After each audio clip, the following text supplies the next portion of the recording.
بسم الله الرحمن الرحيم. عايز اتكلم عن قرعه الدور الثاني في الدوري. الزمالك الحقيقه هيلعب مع المصري، والاهلي هيلعب مع سيراميكا. بيراميدز راح على الاسبوع الاول. الزمالك والمصري ماتش صعب الحقيقه، والاثنين بيلعبوا في الكونفدراليه بس الماتش طبعا هيبقى في شهر ابريل، 3 ابريل. فاتمنى يكون في تكافؤ فرص يعني في الراحه، يعني ما يبقاش وهو ده يعني اللي متحقق ما بين المصري وما بين الزمالك. لانه هتفرق الفرق اللي بتلعب في افريقيا، هتفرق معاها جدا وهي بتلعب مع الفرق اللي هي ما بتلعبش في افريقيا. يعني هتفرق جدا، لان ده هيبقى مريح، والتاني هيبقى لاعب ماتش مثلا خارج ارضه في بطوله الكونفدراليه او في بطوله دوري الابطال. يعني مثلا عندك ماتش الاهلي وسيراميكا، سيراميكا ما عندوش حاجه غير الدوري، يعني ما عندوش ماتشات غير الدوري، لكن الاهلي عنده افريقيا. فهنا تكافؤ الفرص يعني مش مظبوط، يعني هي دي المشكله.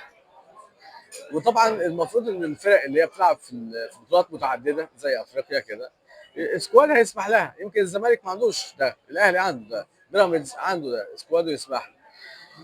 الماتش بتاع الزمالك والمصري، انا اعتقد انه المصري مستواه في اخر فتره ما كانش احسن حاجه. يعني المستوى المصري الحقيقه مش جيد. اديله 4 5 ماتشات، يمكن كان بادئ الدوري بشكل جيد جدا، لكنه في اخر 4 5 ماتشات تعادلات وخساره، واداء مش احسن حاجه. الزمالك يعني مر الحقيقه بحاجات كتيره جدا الموسم ده، تغييرات مدربين، لعيبه بتمشي، لعيبه بتتخانق، لعيبه مش عاجبها تقعد على الدكه زي عواد، يعني لعيبه منافسنا. يعني في حاجات كتيره جدا بتحصل في الزمالك، لكن الزمالك قدر في اخر لما جه معتمد جمال في اخر 8 9 ماتشات، قدر ان هو يتماسك، وقدر ان هو يرجع بحاله جيده. وده شيء كويس الحقيقه، لانه الزمالك اعتقد انه وجوده في المنافسه مدي طعم كويس جدا للدوري، وده شيء لازم يستمر الحقيقه. فاتصور ان الزمالك والمصري ماتش مهم، ماتش طبعا يعني في 4 فرق كده او 5 فرق في الدور الثاني، ماتشات صعبه جدا. يمكن اسهل ماتشين في الماتشات بالنسبه للاهلي وبالنسبه لبيراميدز وبالنسبه للزمالك، اسهل ماتشين سموحه وانبي. سموحه وانبي دول اسهل ماتشين، لكن المصري، سيراميكا، بيراميدز، الاهلي، الزمالك، كلها ماتشات صعبه، كلها عايزه حكام اجانب الحقيقه. فبشوف انه ماتش الزمالك والمصري هيبقى ماتش مهم، والاهلي وسيراميكا طبعا ماتش مش سهل على الفريقين.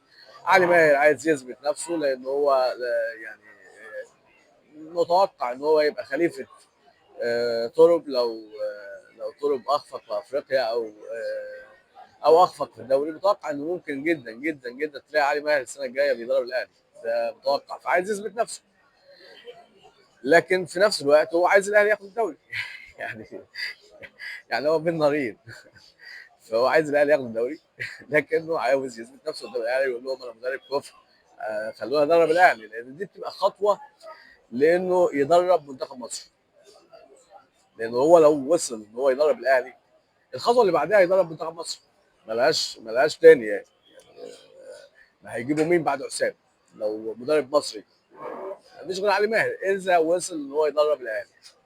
وبالتالي مهم جدا انه علي ماهر يعمل نتائج جيده، وهو يعني من حظه اللي مش كويس قوي او السيء انه يصطدم بالاهلي اول ماتش. يعني هو عايز ينجح، فهيبقى في صراع الحقيقه، صراع نفسي. ربنا يقدر عليه ويعينه.